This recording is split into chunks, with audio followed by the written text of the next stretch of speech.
다윗이 백성을 조사한 후에 그의 마음에 자책하고 다윗이 여호와께 아뢰되 내가 이 일을 행함으로 큰 죄를 범하였나이다. 여호와여 이제 간구하옵나니 종의 죄를 사하여 주옵소서. 내가 심히 미련하게 행하였나이다 하니라. 다윗이 아침에 일어날 때 여호와의 말씀이 다윗의 선견자 된 가색에 임하여 이르되 가서 다윗에게 말하기를 여호와께서 이와 같이 말씀하시기를 내가 너에게 세 가지를 보이노니 너를 위하여 너는 그 중에서 하나를 택하라. 내가 그것을 너에게 행하리라 하셨다 하라 하시니 가시 다윗에게 이르되 왕의 땅에 7년 기근이 있을 것이니까 혹은 왕이 왕의 원수에게 쫓겨 석 달 동안 그들 앞에서 도망하실 것이니까 혹은 왕의 땅에 사흘 동안 전염병이 있을 것이니까 왕은 생각하여 보고 나를 보내신 이에게 무엇을 대답하게 하소서 하는지라. 다윗이 가세에게 이르되 내가 고통 중에 있도다. 청하건대 여호와께서는 긍휼이 크시니 우리가 여호와의 손에 빠지고 내가 사람의 손에 빠지지 아니하기를 원하노라 하는지라. 이에 여호와께서 그 아침부터 정하신 때까지 전염병을 이스라엘에 내리시니 단에서부터 브엘세바까지 백성의 죽은 자가 7만 명이라. 천사가 예루살렘을 향하여 그의 손을 들어 멸하려 하더니 여호와께서 이 재앙 내리심을 뉘우치사 백성을 멸하는 천사에게 이르시되 족하다. 이제는 너의 손을 거두라 하시니 여호와의 사자가 여부스 사람 아라우나의 타작 마당 곁에 있는지라. 다윗이 백성을 치는 천사를 보고 곧 여호와께 아뢰어 이르되 나는 범죄하였고 악을 행하였거니와 이 양무리는 무엇을 행하였나이까. 청하건대 주의 손으로 나와 내 아버지의 집을 치소서 하니라.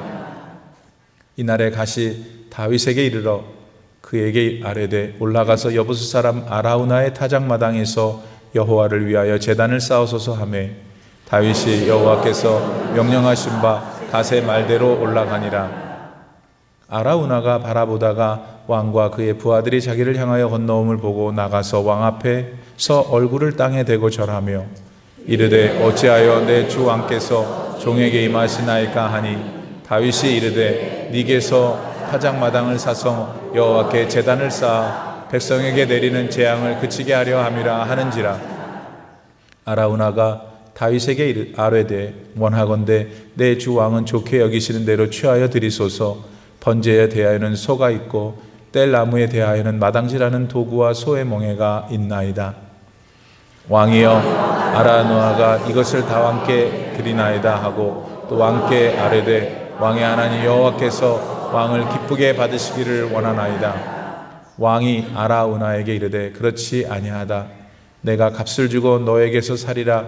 값없이는 내 하나님 여호와께 번제를 드리지 아니하리라 하고 다윗이 은 50세겔로 타작마당과 소를 사고 그곳에서 여호와를 위하여 제단을 쌓고 번제와 화목제를 드렸더니 이에 여호와께서 그 땅을 위한 기도를 들으심에 이스라엘에게 내리는 재앙이 그쳤더라. 아멘. 하나님의 말씀입니다. 할렐루야. 오늘 본문 말씀은 다윗 왕이 나이가 지긋이 들은 어느 날에 일어난 일입니다. 그가 70에 죽었으니까 그러기 전 어느 때에 일었었던 일인 것 같습니다. 그 일은 인구조사였습니다. 그런데 그 일 때문에 하나님은 많이 화가 나셨습니다. 그리고 그 일에 대해 징계를 내리셨죠. 그러자 그 징계에 대해서 다윗은 어떤 반응을 합니다. 이것이 오늘 본문 말씀에 대한 간략한 개요입니다. 그러면 다윗은 왜 인구조사를 했을까요? 그리고 그의 인구조사가 뭐 때문에 하나님을 진노케 한 일이 되었을까요? 상식적으로 볼 때 인구조사를 하는 것은 너무나 있을 수 있는 일이잖아요.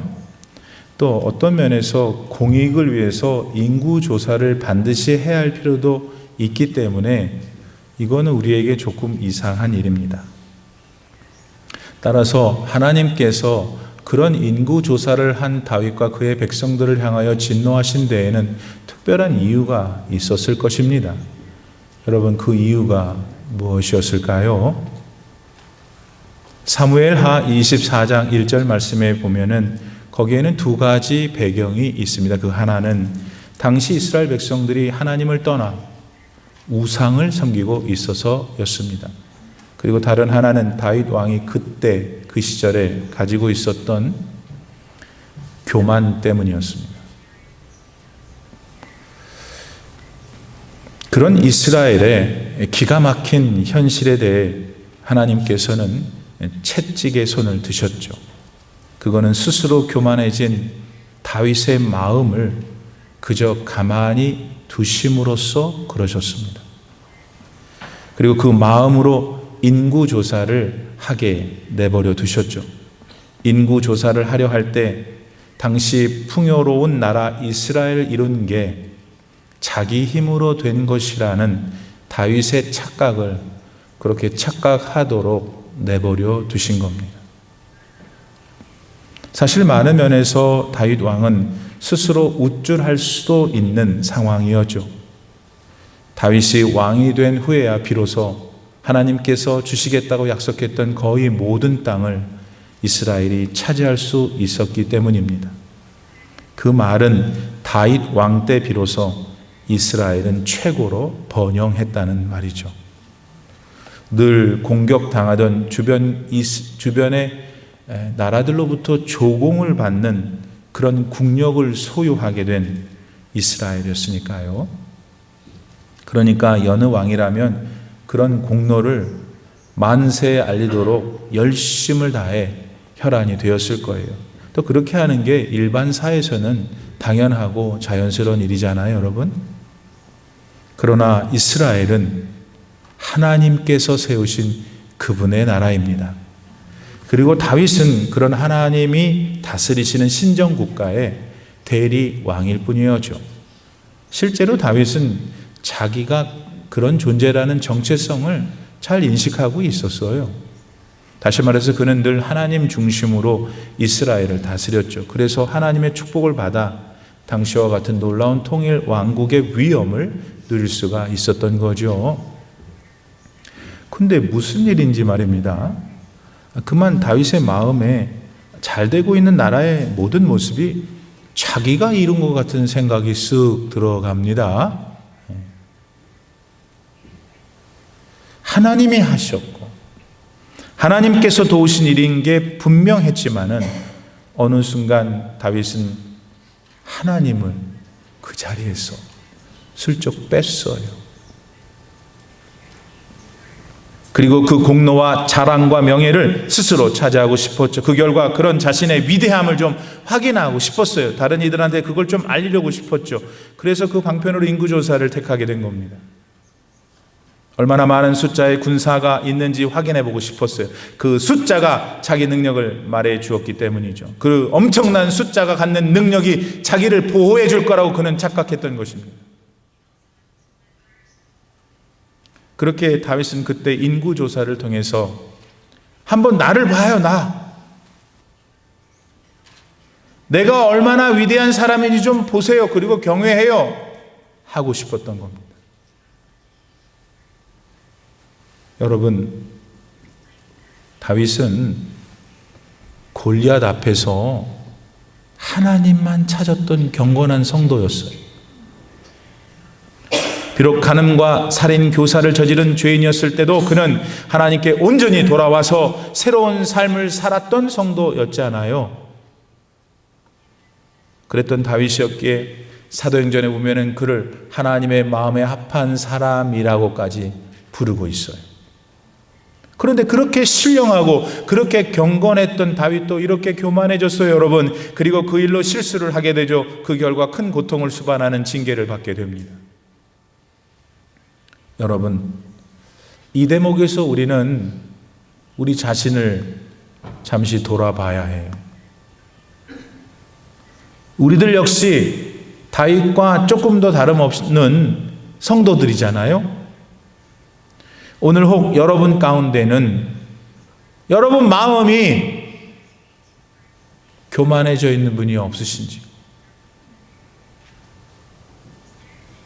교만은 내 삶에서 하나님을 슬며시 제외하는 거예요. 내 삶에 주어진 여러 가지 복들이 내가 잘해서 내 능력을 한 것이라고 믿는 착각이죠. 다윗에게 찾아왔던 그 교만이 오늘을 사는 우리들에게도 있을 수 있음을 명심하셔야 합니다. 우리는 먼저 이것을 인정해야 돼요. 그리고 경계해야 돼요. 그리고 그것이 찾아올 때 어떻게 피해야 될까? 그 방법을 알고 실천해야 합니다. 한편 이렇게 교만해진 다윗에게 살아계신 우리 하나님께서는 어떻게 다가가셨어요? 그 모습에 우리는 주목해야 합니다. 왜? 다윗의 하나님이 오늘 우리 하나님이시기 때문에요. 하나님이 하신 일을 제일 먼저 이거예요. 그건 다윗 왕 마음에 자책감이 들게 했습니다. 그리고 그것을 기초로 그가 죄를 회개할 수 있는 길로 인도하셨죠. 본문 10절 말씀이 그에 대한 말씀이잖아요. 그런데 다윗이 자책해서 회개에 이른 거는 인구조사가 끝난 뒤였습니다. 그러니까 여러분, 무려 9개월 20일이 지난 다음에 하나님께 그는 돌아온 것입니다. 다른 말로 하면 하나님은 무려 9개월 20일 동안 다윗이 돌아오기를 기다려 주신 것입니다. 교회를 다니면서 우리는 살아계신 하나님과 교제를 맺고 삽니다. 그분과 대화를 하며 여쭙고 또 주시는 사랑을 받는 거지요. 이 자리에 계신 모든 성도님들은 적어도 그런 믿음 안에서 살아가고 계신 줄 확신합니다. 근데 여러분, 그런 우리는 하나님께서는 얼마나 긍휼이 많으신지 우리가 지은 죄를 깨달아 알도록, 그래서 회개하도록 인도하십니다. 이것을 오늘 우리는 깨닫고 하나님의 은혜에 찬양을 드려야 해요. 잘못은 우리가 했고, 그러기에 그 잘못에 대한 벌을 받아 마땅하죠. 그런데 주님은 우리로 하여금 죄를 깨닫게 하시긴 이유가 뭐냐면 우리를 살려주시려고. 만약 이 은혜를 우리가 받지 못한다면 그저 우리는 그 죄의 대가인 죽음을 맞을 수밖에 없어요. 자기도 모르는 사이에. 물론 그 죄를 지은 다음에 자기의 삶에 아무런 일이 일어나지 않고, 더군다나 어떤 사람은 더 좋은 일이 일어나면 사람들은 좋아합니다. 안심하죠. 하나님, 여러분, 하나님은 공의의 하나님이라는 걸 절대 잊으면 안 돼요. 우리를 자녀로 생각하시기 때문에 죄로 인해 죽는 것을 원치 않으셔요. 그래서 하나님은 죄를 깨달아 회개하게 하시는 은혜를 베푸시는 거예요. 보세요. 다윗 직전의 왕이 누구예요? 사울 왕이 첫 번째 왕이었잖아요. 사울도 지은 죄가 많았어요.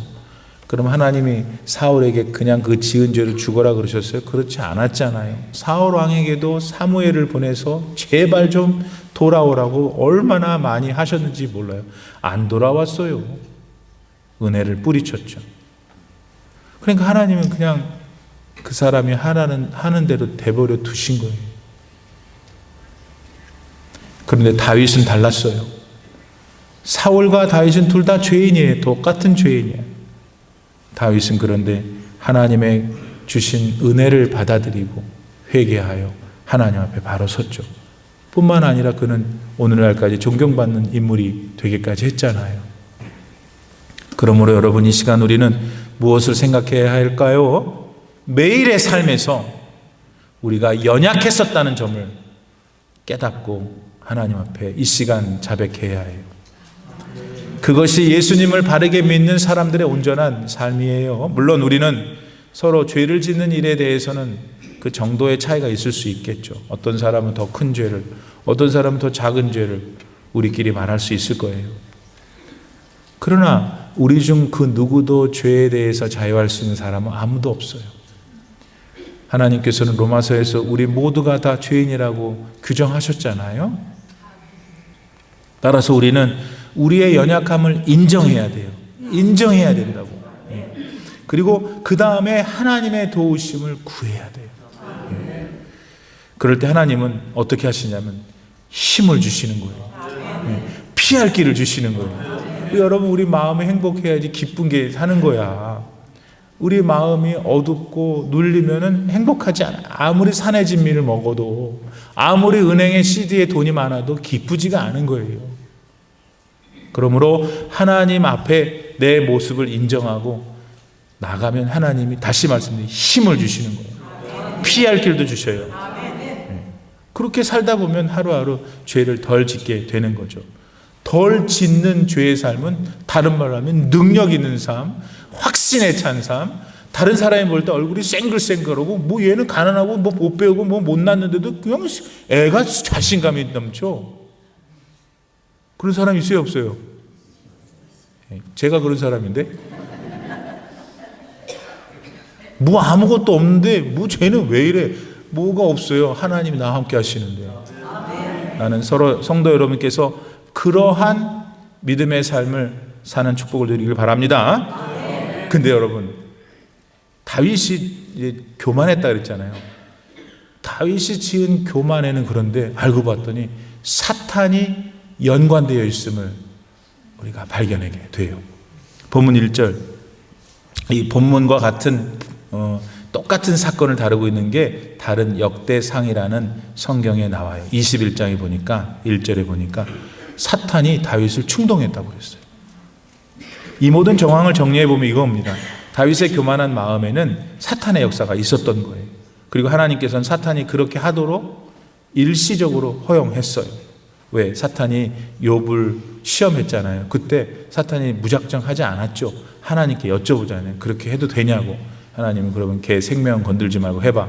이렇게 했던 것처럼 하나님이 다윗을 사탄이 교만하게 하는 마음을 줄 때 허용하셨단 말입니다. 여기서 우리는 이 점을 또 다시 생각해 봐야 됩니다. 그거는 사탄이 충동질하는 그 방법입니다.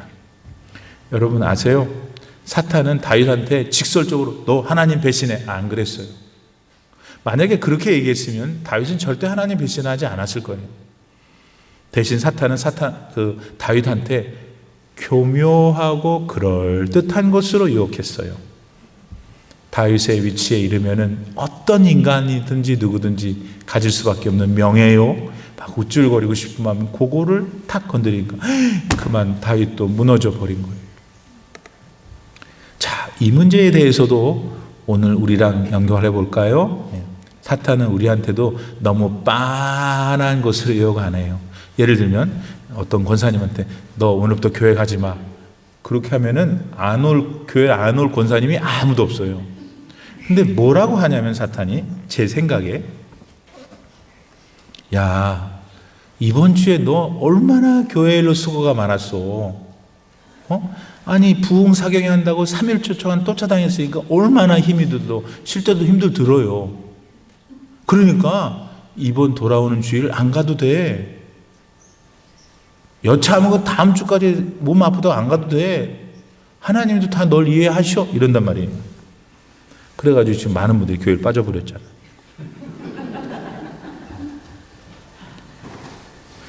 사랑하는 여러분, 사탄은 말도 안 되는 것 가지고 우리 유혹하지 않고 말이 되는 것 가지고 유혹한다는 걸 알고 있어야 돼. 그러니까 아까 그 경우가 사실이라면 그때 그런 마음이 내 마음에 모락모락 올라올 때 예수의 이름으로 사탄아 물러가라. 어디 내가 예배를 드리는데, 어디 내가 피곤해, 하나님께 영광 드리러 가야지. 따라서 우리는 이 사탄의 문제에 관련돼서는 분별력을 가져야 돼요.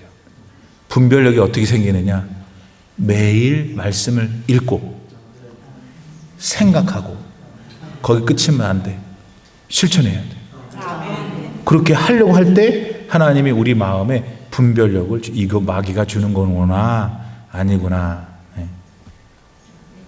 여러분 교회 다니면서 제일 중요한 게 뭐예요? 제일 중요한 건 하나님께 예배 드리는 거예요. 다른 거 없어요. 뭐 선교, 구제, 뭐 친교 다 중요한데 제일 넘버원은 하나님이십니다 하는 게 예배예요. 거기에 일단 제일 정성을 들여야 돼요. 예배는 기도와 말씀을 지닌 찬양과 경배의 시간이잖아요. 그 예배에 딱 들어오면 거기 다 들어있는 거예요. 그러니까 예배를 힘써야 된단 말이에요. 그런데 꼭 이렇게 예배당 여기만 꼭 와서 예배를 드리는 건 아니고 못 올 때도 있잖아요. 그러면 가정에서도 드릴 수 있고 예배를 드릴 수 있는 어느 자리에서든지 운전하면서 예배 드릴 수 있습니다. 우리 목사님 참 희한해. 근데 가만히 생각해보니까 제가 한국에서 신앙생활할 때 지하철을 많이 타고 다녔는데 기도할 일이 있었을 때 어렸을 때였죠. 이거 양쪽으로 들고 피곤할 땐 양쪽으로 여기 손잡이 있잖아요. 지하철 안 타보셨어요? 주님 저를 불쌍히 여겨주세요. 주님은 저의 주님이십니다. 많이 울었어요. 저는 그거는 뭐 목사님의 설교도 없고 착착착착 순서도 없지만 하나님이 기쁘게 받으셔요. 그러니까 그게 사실이라면 우리는 미국에 사니까 뭐 잘 살아서만 아니고 어디 가려면 차가 필요하고 하루에 뭐 거의 핸들을 한 번씩 잡잖아요. 딱 잡을 때마다 주여 살려주소서 이거만 하지 말고 주님은 나의 구원의 하나님이십니다. 제가 오늘도 이렇게 운전할 수 있는 시력, 능력 주셔서 감사합니다.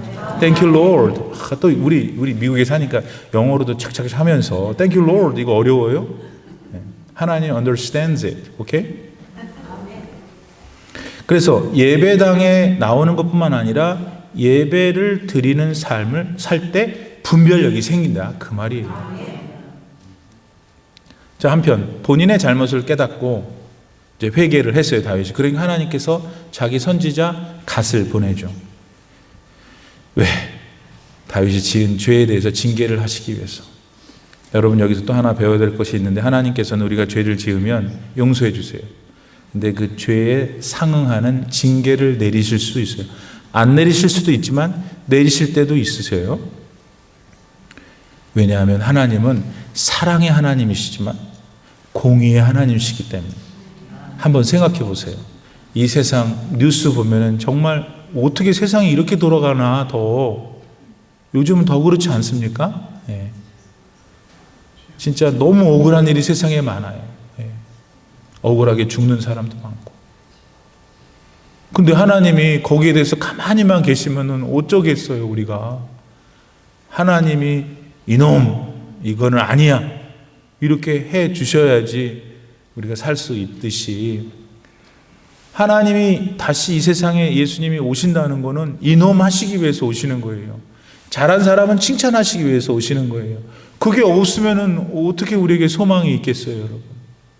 따라서 다윗이 잘못했다고 했지만 징계를 하시는 것은 하나님의 마음의 한 부분을 우리가 또 배워야 되는 거예요. 사랑도 있으시지만 공의도 있으시다. 그런데 더 중요한 게 거기 들어있어요. 그게 뭐냐면 징계를 내리시는 동안에도 하나님은 징계를 받는 자기 자녀가 너무 마음이 아픈 거야.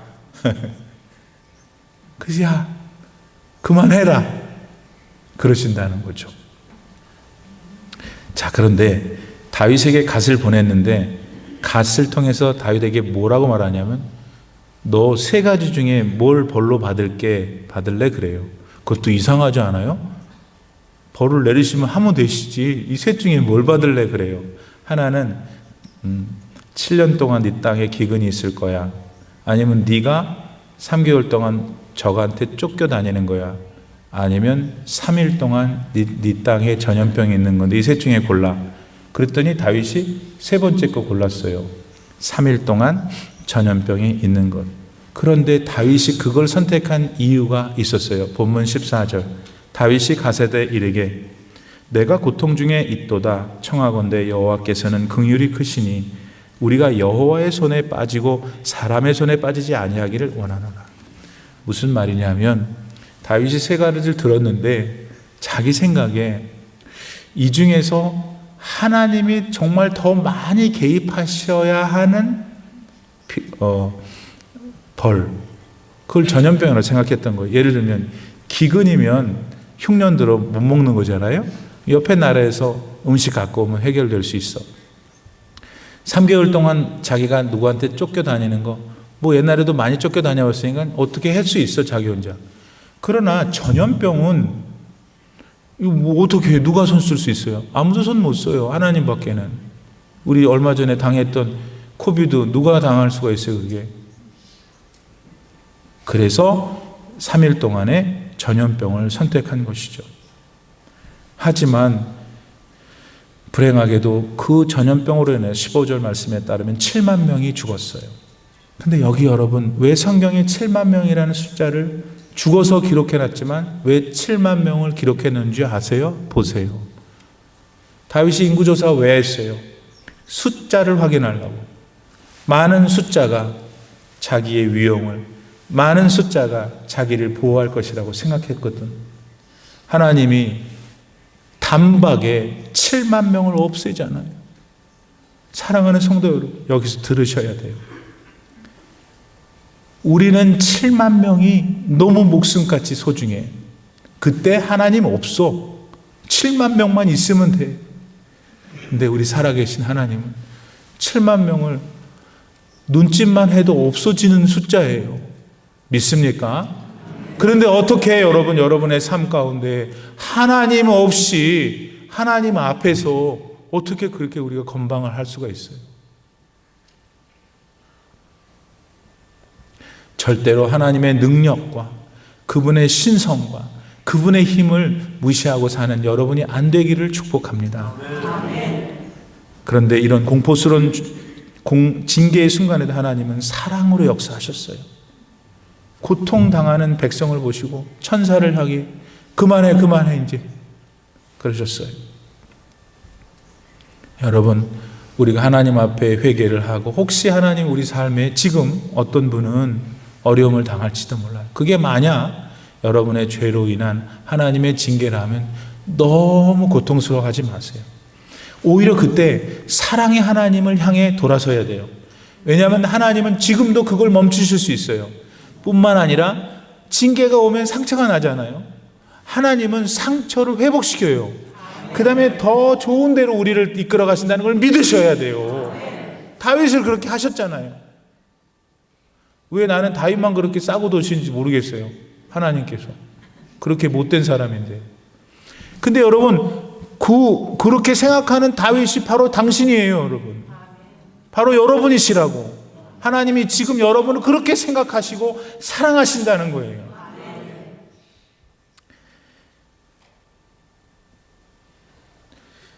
많은 사람들을 전염병으로 죽였던 천사가 이제 갓을 통해서 다윗에게 말하게 해요. 이제 당신 하나님 앞에 제단을 쌓으세요. 그러니까 다윗이 이제 깨닫고는 그 천사가 서 있던 장소, 아라우나라는 사람이 소유했던 타작마당이었어요. 이제 거기를 가서 제사를 드리려고 해요.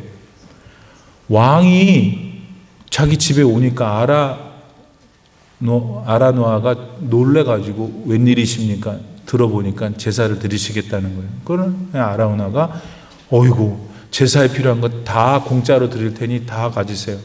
그때 다윗이 뭐라 그러냐면 내가 하나님 앞에 제사를 드릴 때 빈손으로 하지 않을 것이다 해요. 여러분, 제단을 쌓는 것은 예배 드리는 일이에요. 예배를 드릴 때에는 신령과 진리로 예배를 드리라고 예수님 말씀하셨어요. 출애굽기서 23장 15절에서는 하나님이 직접 너 나한테 올 때 빈손을 오지 마 했어요. 하나님이 뭐가 없어서 우리한테 받는 걸 가지고 뭘 하시겠다고 빈손을 오지 말라 그랬을까요? 하나님은 그만큼 당신을 생각하고 교회에 출발하고 오는 중에도 생각하고 예배당에서 생각하고 예배 끝나고도 생각 하나님만 생각하라는 거예요. 하나님은 그런 면에서 욕심장이세요.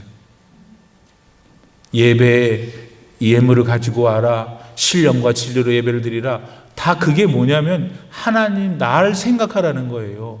손 목사 넥타이 생각하지 말고 옆에 있는 권사 뭐 입고 왔는 생각하지 말고 나를 생각하라는 거예요. 지금 내가 너에게 성령으로 역사하는 것을 왜 느끼지를 못하느냐 하는 거예요. 자, 그렇게 해서 제단을 쌓게 되는데 여러분, 그 제단이 나중에 보니까 거기에 성전이 세워지네요. 야, 다윗이 50세겔을 주고 산 그 땅, 값을 주고 산 땅 위에 성전이 세워졌고, 성전은 훗날 교회 아닙니까? 교회도 당연히 뭐 위에 세워졌겠죠. 그냥 세워지는 법은 없어요. 예수 그리스도의 보혈이 땅에 흘려졌잖아요. 그분의 능력이 흘려졌잖아요. 그 위에 여러분 교회가 세워져 오늘까지 오는 거 아니겠어요? 사랑하는 성도 여러분, 오늘 이거 뭐 재미도 하나도 없는 뭐 누구 인구조사했는데 재미는 하나도 없는데 여러분, 거기 안에 들어있는 우리 하나님의 마음은 재미가 아니라 우리 생명이에요. 여러분, 다시 정리하면서 마칩니다. 하나님은 죄를 짓는 다윗을 죽이고 싶지 않으셨어요. 죽이고 싶지 않은 게 뭐예요? 얘를 살려야 되겠다고 생각하신 거예요. 그래서 인구조사까지 하는 걸 눈 감아주시고 그 가운데에서 다윗을 살려내셔요. 오늘 다윗처럼 죄를 짓지 않는 사람은 듣지 마세요. 근데 만약 여러분이 조금이라도 하나님 앞에 죄가 있는 분이라면 이 하나님의 은혜를 받아야 돼요. 은혜를 받는 거는 그걸 믿는 거예요. 하나님이 그런 분이라는 걸 믿는 거예요. 그리고는 하나님께 다가와야 되는 거예요. 죄를 졌죠. 부족하죠. 그래도 가야 되는 거예요. 그러면 긍휼의 하나님께서 여러분을 안아주신다. 여부스 사람에게서 그 성전의 기초가 될 땅을 샀다고 그랬어요. 아라우나가 여부스 사람이거든. 사랑하는 여러분, 여부스 사람은 그런데 가나안 사람이에요. 유대인이 아니에요. 그러니까 또 희한한 일이 생긴 거예요. 아니, 거룩한 솔로몬 성전, 그 성전으로 상징되어지는 교회, 이게 궁극적으로 어디서 출발했냐면 이방인인 여부스 사람 아라우나의 땅에서 출발했다는 거예요. 이거 뭐예요? 교회는 유대인, 이스라엘인 어떤 특정한 사람만을 위한 게 아니라는 거잖아요. 교회는 온 인류의 기도의 집이다. 예수님이 온 인류를 위해서 십자가를 지신 거예요. 그분을 믿는 분만 구원받지만 지기는 모든 인류를 위해서 지신 거잖아요. 이러한 굉장히 중요한 사실들이 오늘 사건 속에 들어 있습니다. 그러고 보니까 우리는 여부스 사람 쪽이네요. 우리는 이스라엘 사람이 아니잖아요. 그러니까 얼마나 큰 은혜예요. 얼마나 큰 사랑이에요. 사랑하는 여러분, 하나님은 여러분 다 알고 계시다는 것만 아시면 돼요. 여러분은 하나님 모른 채 하잖아요. 실제로 몰라서 그렇고 모른 채도 해. 근데 하나님 모른 채 하는 우리도 다 아셔요. 오늘 아셔요. 여러분 각자가 하나님 앞에 기도해야 돼요. 하나님한테 지금 뭘 기도했는지 본인이 알죠? 하나님 앞에 바로 서야 돼요. 바로 서서 자유하세요. 기뻐하고 즐거워하는 삶을 계속해서 살아가시기를 축복합니다. 기도합시다. 하나님 아버지, 오늘 다윗이 회개를 했습니다. 회개에 이유가 있었고 사건이 있었습니다. 그것을 물끄러미 바라보고 들으면서 나를 향하신 하나님의 말씀이구나 깨닫게 됩니다. 깨달은 그 마음으로 오늘 우리는 어디로 향해 가야 할까요? 사랑이 많으시고 긍휼하시고 또 우리를 정말 너무너무 귀하게 계신 하나님을 향하여 걸어갈 수 있는 우리가 되게 하여 주옵소서. 그게 믿음의 길이고 그것이 하나님이 오늘 우리를 부르신 이유입니다. 그 믿음으로 살아갈 수 있도록 우리 모두를 축복해 주옵소서. 그리고 우리의 삶 속에 필요한 것, 그 삶을 위하여 필요한 것들을 오늘 준비시켜 주시옵소서. 예수님의 이름으로 기도드립니다.